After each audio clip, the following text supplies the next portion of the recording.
Welcome back, everybody, to Madden 26 Tennessee Titans franchise. We're jumping right into this matchup with the Houston Texans in this one, taking on CJ STROUD, our first time seeing him here in Madden 26. If you remember my Madden 25 Jacksonville Jaguars franchise, I believe this was like the last time.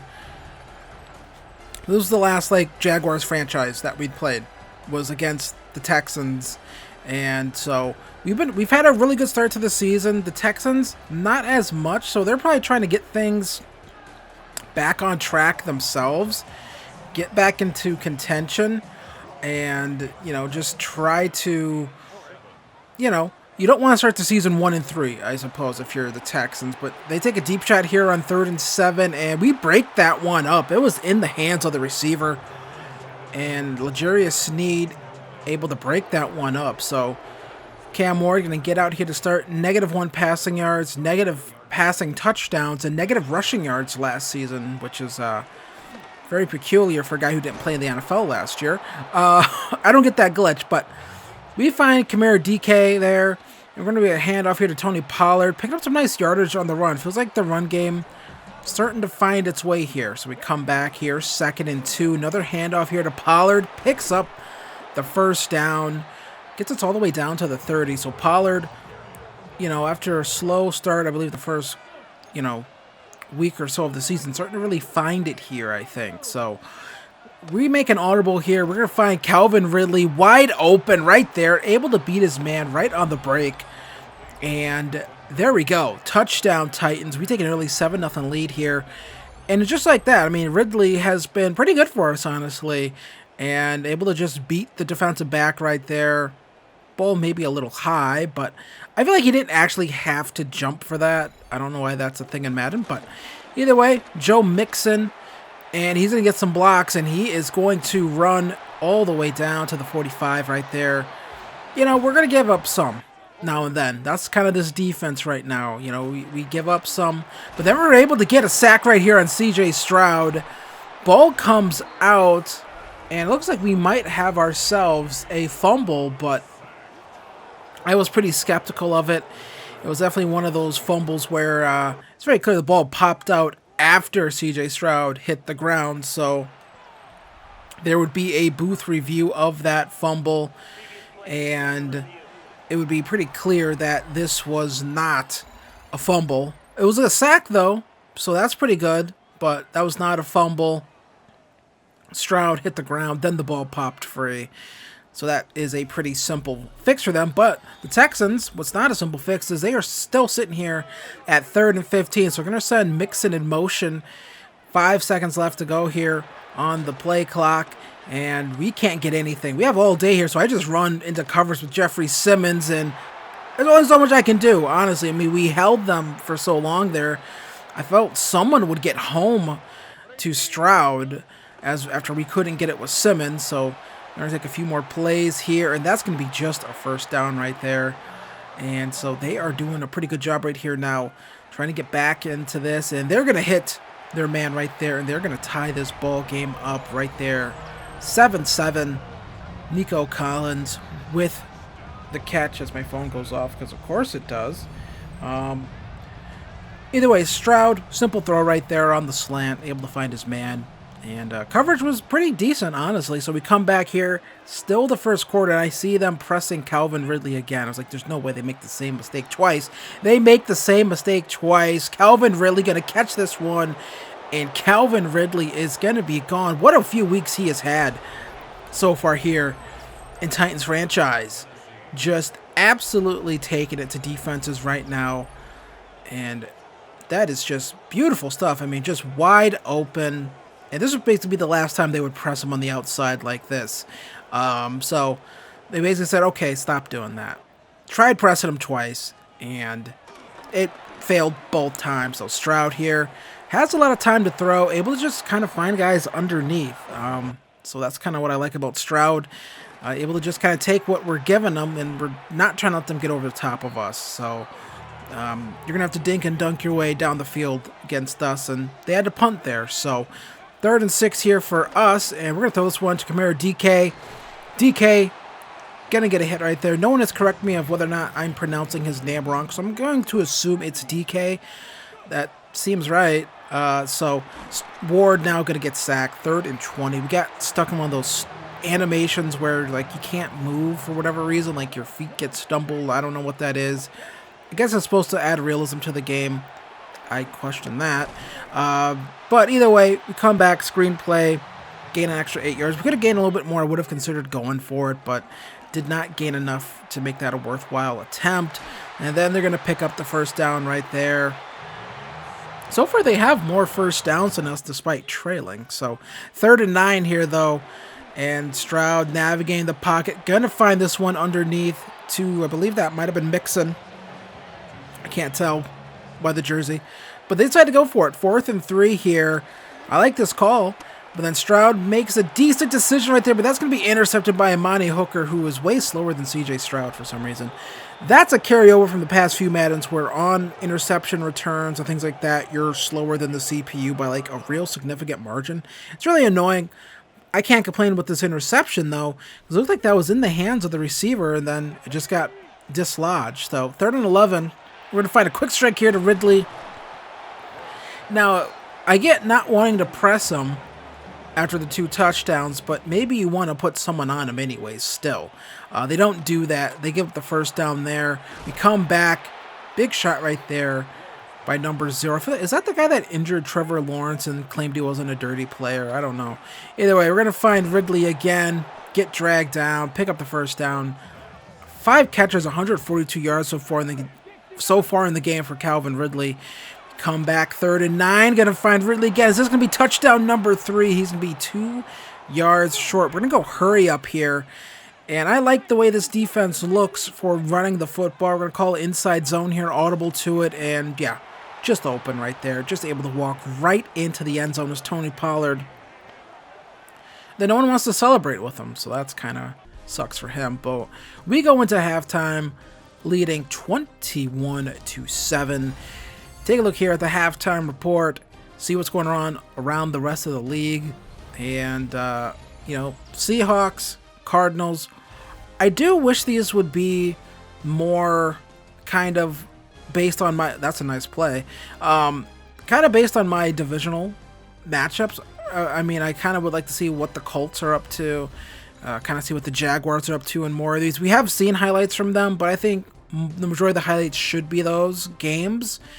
But either way, Jalen Hurts running here right into the end zone as this was probably the game-winning score, honestly. Or actually, this is halftime, so we don't know if they've won this game yet. But they're 1-2 on the season so far, so defending Super Bowl champions have got to get together. Then the Saints and Bills, and Spencer Rattler is the starter for the Saints, and they are taking it to the Bills here at halftime as well, 21-10. I guess some of these weren't final scores. I'll have to pay more close attention to that, but that is the halftime score in that game. So, going to come back here into the second half, and we just kind of run into a wall right there. Nowhere for us to go, so we're going to send Pollard in motion here. Hopefully that can clear out this defense a little bit for us, and it does exactly just that. Going to find DK here, and DK, I actually wish Lockett would have stayed and blocked someone right there, because I think DK could have had a crease and he would have been gone for 6. But either way, it's a big play for DK in this offense here. We're going to come right out in the second half and just take it right back to this Texans defense. And Derek Stingley, I mean, he's been like a ghost in this game. We have not seen a lot of Derek Stingley in this game. And Pollard trying to run that one, 4th and 2. We don't get it. But we're going to go for it here. That's kind of why you call that play. You're just kind of like, okay, we're going to go for it here. And 4th and 2, looking. Going to find DK. Defense kind of vacated that space just enough for us to find DK on the slant.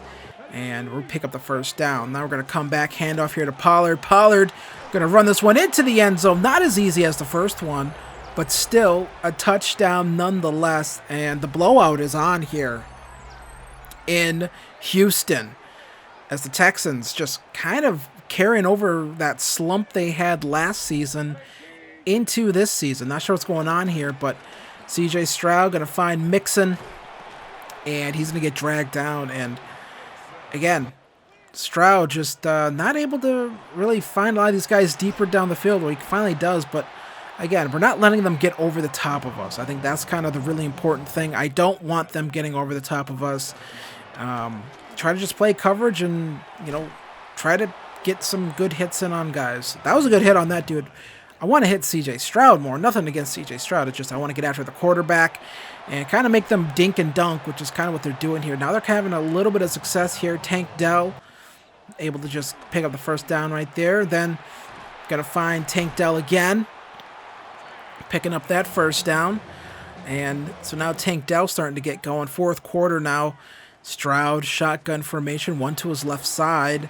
Throws this one here, and that's Tank Dell, but also just gets shoved out of bounds. So they get to 2nd and goal at the 2. So they're going to come out here in a pistol look, and then that's going to be a sack for Cody Barton.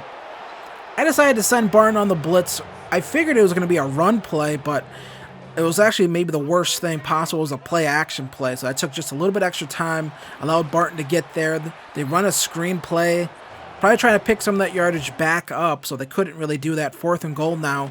Stroud looking, and he's going to go down, get sacked. Jeffrey Simmons gets to him again, and there we go. Jeffrey Simmons having a hell of a game. I didn't mention it, but I really like these Titans jerseys. I feel like the Titans did need new uniforms, but I feel like they kind of went backwards. I like these older Titans uniforms a lot better, honestly, than what they currently have. We would not do anything with the football except run some time off the clock, and so here comes Stroud on a 4th and 7. We've kind of had their number on these all day today, and this time we don't. As Snead kind of gives one up right there. I think he was just kind of playing his assignment. I wish he would have carried that up, but he didn't. So we come back here now. They're at the 12. Stroud looking, shotgun formation. Good to find Nico Collins. Pick up the touchdown. And the Texans get another score on the board. I would say got back into the game, but they're still down 14. They would fail the onside kick. We get the ball back. They'd stop us eventually here, and we would kick a field goal to go up 31-14. And that would do it in this one as we just come in here and we just take it to the Texans. The Texans 31 lose this one 31-14. They're now 1-3 on the season. I wish I knew the stat for teams that make the playoffs after starting 1-3. I'm sure that's something that the talking heads on ESPN would be talking about. What they should be talking about, though, is Cam Ward, 16 of 19, 246 yards, 2 touchdowns, great day. Tony Pollard, 20 carries, 92 yards, 2 touchdowns. We got 2 good runs from Tajay Spears. Mullings really couldn't get much going today at his one run.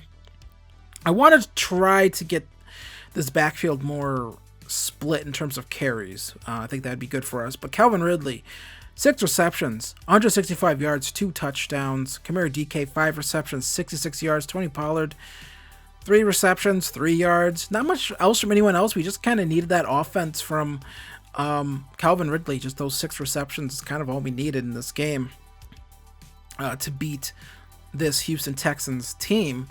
And then we take a look here. Defensively, we're able to get after CJ Stroud in this one a lot. Jeffrey Simmons, 1.5 sacks. Now, I'm not sure if they're not counting one of those sacks I think they're counting one of those as a TFL. One of those was for sure a sack, and on the fumble, I don't know if they still counted that as a sack because they took away the fumble, so they might not have actually counted the sack itself. I don't know. I felt like he had more than 1.5. He at least had like 2.5, I think. So I think they aren't tracking those properly. So I think he's kind of getting hoed out of a sack, honestly. But either way, I'm not going to cry over spilt milk. We're able to get a nice win over that Texans team. Then we coming back, we're going to take on the Arizona Cardinals. But we got some upgrades to do. And Kamara DK, I'm looking around here thinking, what should I go after? I thought maybe I should go after physical, get that spec catching traffic up. But we're going to go with playmaker here. Try to get him to be a scheme fit to get that extra little bit of XP. I don't really think it's a lot. But I'll take any XP I can get. Also go with playmaker here for Tyler Lockett. This might be one of his last upgrades he gets. +3 catch and traffic is not bad.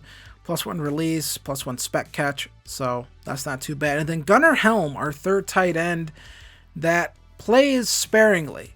But when he has played, he's been okay. But +2 release, I'll take that as well. And have an upgrade here for Cedric Gray.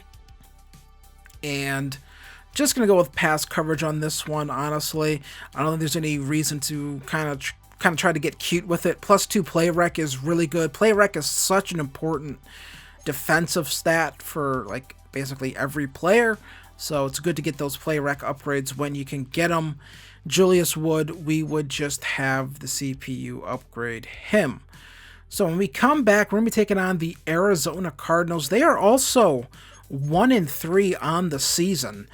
And so, but they are an 83 overall. This might be another situation of where a team isn't simming as good as they maybe actually play in the game, which I've had that happen over the course of many, many Maddens, as playbooks still probably play too big of a role in the simulation engine. So that's something that I really do think they need to fix. They mentioned that they made some tweaks to it, as the Colts, they're 0-4, the Jets are 0-4. I might have to call up the Jets, get a trade going for one of their edge rushers. The Raiders, they are 4-0, so apparently they are simming very well.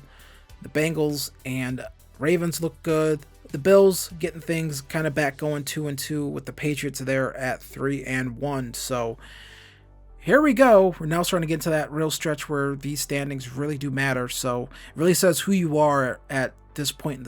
Not at that point in the season where it kind of says who you are, but we're getting close enough there. So I want to thank you guys for watching this video. Be sure to hit like, be sure to hit subscribe. Watch this thing in the middle of your screen. And I'll see you guys in the next one. Peace.